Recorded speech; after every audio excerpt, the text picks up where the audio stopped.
welcome. And we're going to do a little bit of, I decided we would do a little bit of Torah Temimah this morning. So let me get that up for you. Here we are.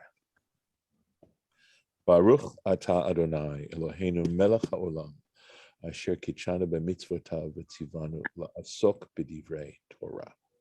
And as you can imagine, the reason why I wanted to do this is because we have this absolutely golden saying, Tzedek, Tzedek, tirdof. And I thought you might enjoy just seeing some other approaches as people meditate, at least as Baruch Halevi Epstein meditates on this verse and shares with us various quotes from the rabbinic literature on this particular verse.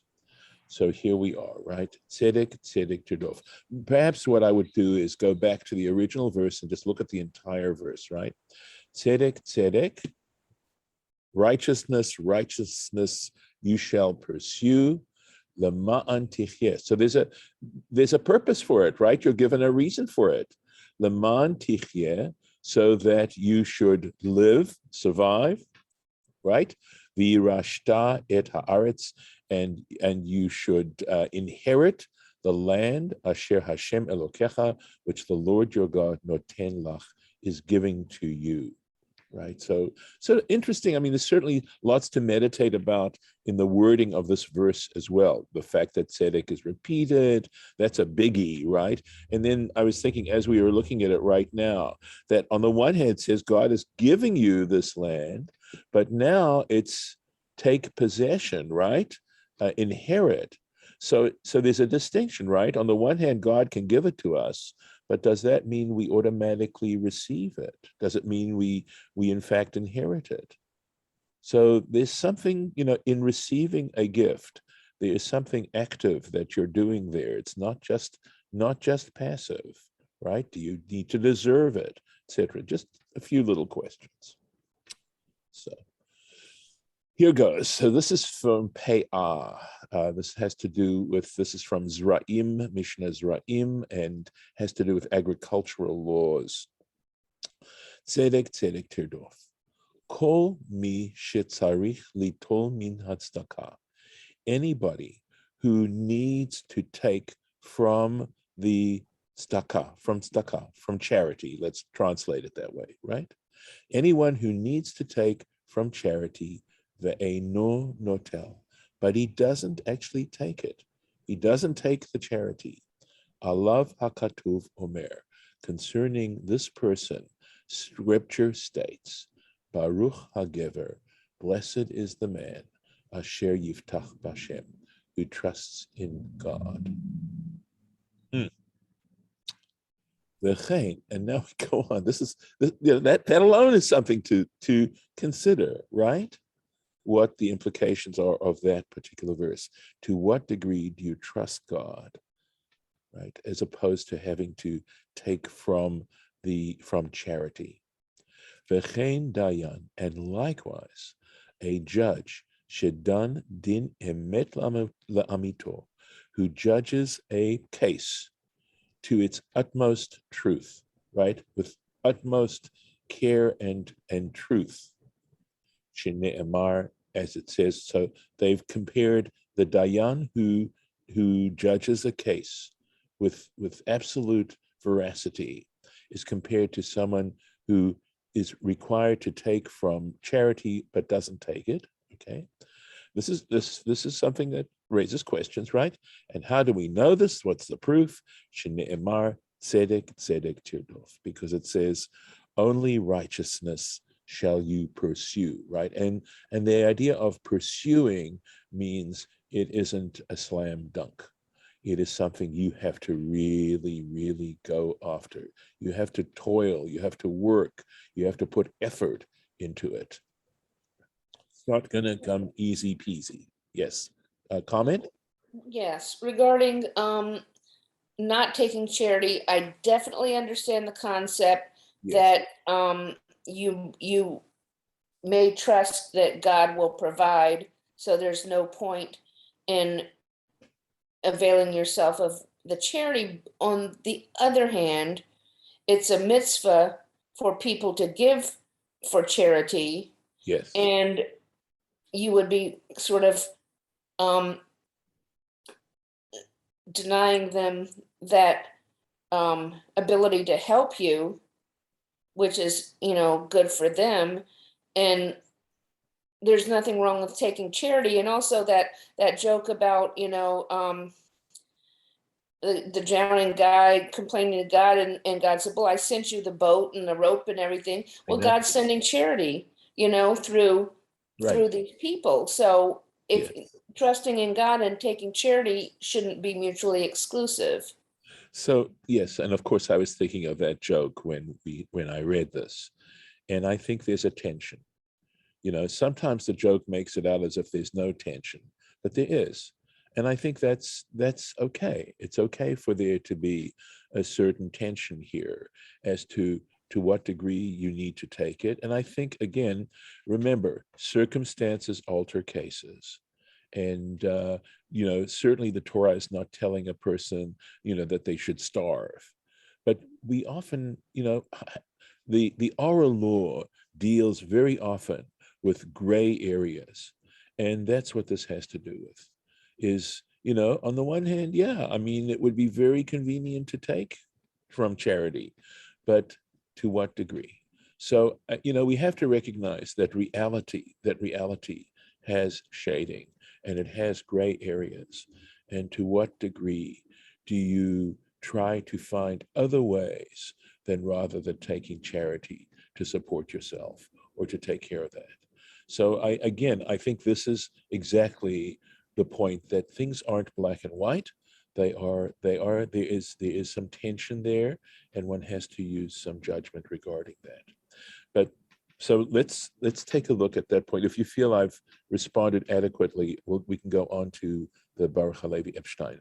Lauren, let you respond if you feel you would like to. I'm fine, thank you. Okay, good. All right. So let me look at where the reference is, and this is pay bet. Pay bet is right here. So Nil'u HaMefarshim. So what it says is the commentators struggled the Faresh Mishnah. They struggled to explain this Mishnah, Behemshech Ha'inyan, in the way it continues, in other words, in its progression, midin hadayan lakan. In other words, what on earth does this have to do? What is the business of the judge judging honestly have to do with taking tzedakah if you don't need, of not taking tzedakah and trusting in God? What does the one have to do with the other? That's the question he's asking. And they struggled. So here we go. V'li nir'eh. And he says, to me it seems, pashut, straightforward, the hakavana, that the intention here is the dayan shedan din emet la'amito, that a judge who judges a case truly, honestly, every piece of honesty, ve'eno noseh panim, and doesn't show favoritism, leva'alei dinim, to any of the litigants, doesn't show any favor, ve'gam eno yarei mipnehem, and likewise is not afraid of them, not afraid of retaliation on the part of any of the litigants as to how he judges. Ulefa'amim, and sometimes gam sovel hezek. There are times when the judge, has to in fact incur damage, v'tsa'ar, and pain mizeh, from this. Right. I remember, some of you in St. Louis know Pat Cohen, and Pat Cohen and I know each other, and I remember her telling me that the worst day of the week for her, and she's a judge, and has actually had a rather successful career in that regard, she says, I think the worst day of the week, she said, is Friday. I think it was Friday. And the reason why it's such a terrible day of the week is that's the day they pass sentence. And passing sentence is such a painful thing to do. So anyway, just thought I'd share that. Gam alap. So it's being a judge, right? Being a good judge, being an honest judge, being a judge that is going about it in the right kind of way, right? Not just seeking power. Gam alav hakatuv. Regarding this person, the scripture Omer says, Baruch hagever asher tach b'Hashem. Blessed is the person who trusts in the Lord. So that is the comparison. In other words, both of them, both the person who declines charity, even though they could take advantage of it, and likewise a judge who absolutely is careful about being a true and not showing any favoritism. The consequences of those things are also, they're both emotionally and possibly even physically very, very hard, very hard. And you have to trust God that what you're doing, that God is going to support you in your decision, right? Kamo al zeh shetzarich litol. So he's comparing the judge to just like the one shetzarich litol mitzdaka ve'eino notel, that really could require to take from charity and doesn't take it. She'erech shnehem shaveh, that the characteristics of these two, or the value, erech literally means value or the valuation of the two of them, both sides, shaveh, are equal, be'inyan zeh, in this particular regard. Shetzrachim levriot, because in fact they depend, right, on their fellow creatures, uvachol zeh, but nevertheless, ein botchim bahem, they don't put their trust in them. They put their trust in Hashem, the source, the judge of truth. V'gam samich asefa dekra, and you could say that, that both these statements are in fact connected to the continuation of the last part of the verse, lema'an tichye, in order that you live or thrive, v'yarashta et haaretz, and you take possession of the land. What I love about this is, one of the things I love about it is, of course, just how loudly it speaks without, this isn't dated stuff.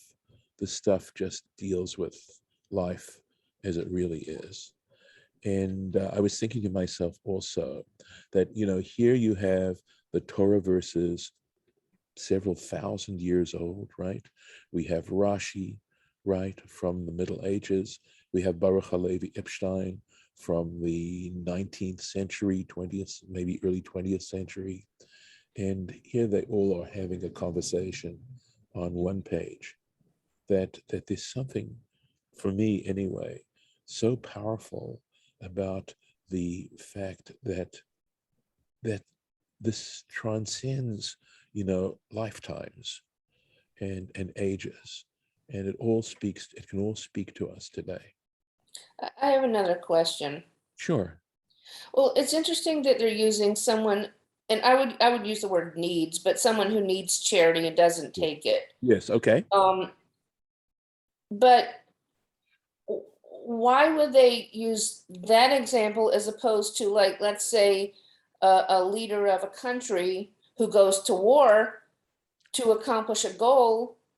Why don't they just trust God, and even though maybe war is necessary to them, that they don't go to war and they trust God to take care of things? So, what I'm saying is, it strikes me that example is a little bit weighted, and it seems like the other example would either be more fair by itself, or maybe both kinds of examples would, show that it's a whole variety of situations.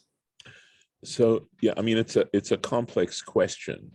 I would think in terms of perhaps certainly the one who requires charity is across the board. In other words, the number of people for whom that situation might speak to might be greater than the number of leaders who have to make decisions as to whether to go to war or not, if I'm understanding you correctly. But those decisions affect so many people. They do. But we're talking about now, maybe, sorry, I think I interrupted you. Go ahead. No, go ahead. All right. So I think, on the other hand, the decision, yes, you're right, of course. The leader, a leader does affect so many people. But I think the point in this is to not just talk about one person, but to try and maybe spread the message and the lesson on a pragmatic level to more people than might be the one regarding the leader. As true as that is, I mean, as you were saying what you were saying, I was thinking to myself, it's so true. There's so many examples of what it means to trust in God. In other words, anytime, well, certainly if you face adversity of some kind, if you choose to trust God when you face adversity, and try to understand it, say, as part of a divine plan, or God's justice in how you are encountering life, and trusting that God means it for the best. I mean, there are lots of different examples given, right? But I don't know that if it's a contextual thing. I mean, the fact that it does continue, that you may long live upon the land. Your question is a great question, Lauren. It's exactly the kind of thing that we're supposed to do in trying to really acquire our studies and our learning, is to ask these kinds of questions and see if we can come up with answers, because it throws us into a deeper level of dealing with the text.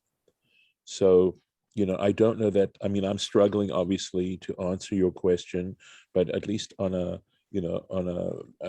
prima facie basis, that seems to be the case, that the examples given might affect more people than the specific example that you gave. Although I suspect you could come up with other examples that also might affect more people.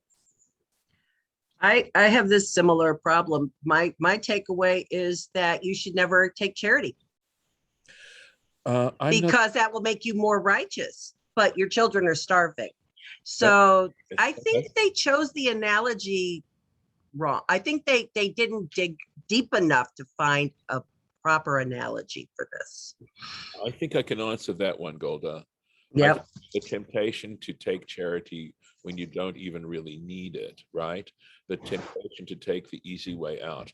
But I think it's also, gosh, at least based on Baruch Halevi Epstein's interpretation, because he talks about, depending on other human beings, right? Or putting your trust in other human beings, which is what the verse is talking about. And I think that is, in fact, something that is pretty universal, is that people put more of their trust in other human beings and human agencies than they do in God. But but you said that, people might take when they don't need it, but it's actually specifying that this is someone who does need it. Yes, that is. But remember, I told you, need, quote, quote, is a shaded issue. Mm-hmm. And let's be real honest about it. It can be very subjective as to how much one needs something. So the translation of the word might be a little different. I'm not sure. All right. The nuance of need. Yeah, I think it could be a different type of a word that doesn't exist, or something or an idea that we don't quite grasp. So Golda, I go back to a comfort place for mine, which is at the very, very beginning. And there are times when the way I explain these things is to say language is an approximation, right? Language is not necessarily, it's not like mathematics. And the reason, and when we use the term need, it could also be wanting to engage us and give us an opportunity to play around with this very concept as we are playing around with it. And trying because if we're going to struggle with anything in this, it's the word need. Yep. And what is need and what is want? What is the difference between need and want and desire and survival, etc., like that? So precisely, right? We know that classic I'll thing take that. What you need as opposed to what you want, and how we love to blend the two, and sometimes we say we need it when it's really because we want it, not necessarily because we need it. I think we need to allow that. I mean, I think that's the way to look at this as a living, as a living text. Well, also kind of looking at this the way I'm viewing it also is it's the degree of which you examine, your need, right? It's both the person that examines their need for charity, right?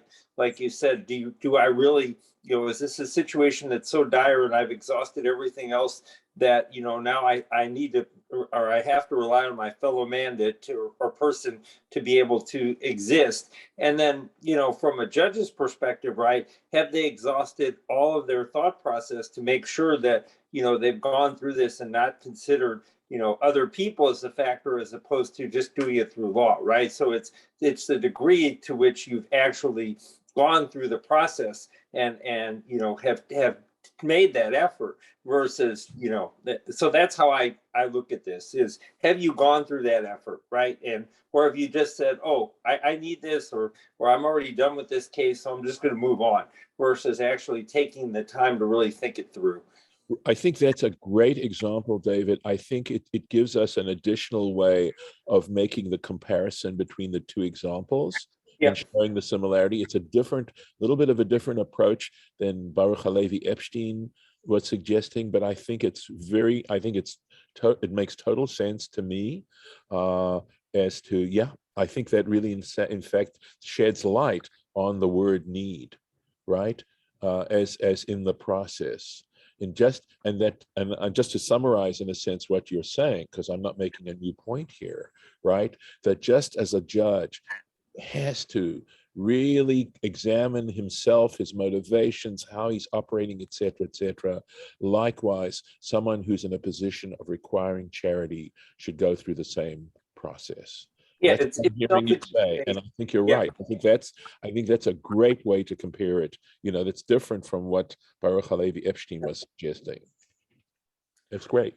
It's good. I think we're gonna. Let me just stop the share. Okay, go ahead. I think we just saw the evolution of Torah Temimah. Well, I wonder if people, not the person who needs charity, but the other people who are giving charity, have gone thoroughly through the process of trying to figure out how to make life and resources more fairly distributed, and whether the leaders going to war also are thoroughly examining the process of what it would take to have better relations with other countries and prevent the need for the conflict. And I think in both cases the answer is no, and it's kind of making the burden, like, I think, on the person who needs charity. Well, yeah, so it's not that I don't understand the concept. So let me make a point there, because I can't talk about the leader for war, but I will talk about the charity part, because I try to make donations on a frequent basis, and I also research who I give donations to. I use Charity Navigator. I've never found anything effective. To be quite honest, I do spend a bit of time trying to figure that out. Trying to figure out, will that charity actually distribute it? Are they spending more money on administrative resources than they are, and I'm not saying that this is I'm some sort of example of anything, but that's actually, it's outside of my point though. The point is eliminating the need for charity and charitable organizations by looking thoroughly at processes in which to be more fairly dividing resources, so that not giving to charity. Okay, so giving to things that giving time, giving resources, as opposed to just changing government policies, changing priorities about what's grown, where it's grown, how it's distributed, all kinds of things. So please, I think David was still making his point. I just want to give him a chance to finish. Go ahead. Oh yeah, no. The only point I was trying to make was I actually do try to examine it. I don't know if I think other people do as well. Otherwise, those the services like Charity Navigator wouldn't exist if people didn't want to hold charitable institutions accountable. That was my only point. But I agree with Lauren and Golda that we should. It'd be great if we could eliminate the need for that in the first place by being able to better divide resources and the way things work. That's the of course the ultimate goal. So yeah, I don't yeah. Anyway, I'm done. So it that whole area is like huge, right? It is so complex. And we know the stages of charity, right? That the best thing in the world, I believe, is providing someone with a job, right? Because the issue of a certain measure of how can I put it, self-respect, because taking charity in some ways sort of eliminates or destroys a person's sense of self-worth on a certain level, and I think in that way it sort of speaks in a less subtle way to some of the great issues that Lauren was bringing up and Golda about these sorts of things. So I think if anything, that one takeaway from this is that it sort of raises the whole issue of the relationship of both giving to charity and also being involved in a charitable organization and receiving charity. And unfortunately, there's just so many different sides to it, besides people who simply want to take advantage of people's generosity and stuff like that. So yeah. Just raises well, then that person's not righteous at all anyway. Well, sure. It's like no tzedek. I know. It's most unfortunate, I think. Okay. So thank you. I'm going to stop the recording at this point and thank those people who have followed us through to this point.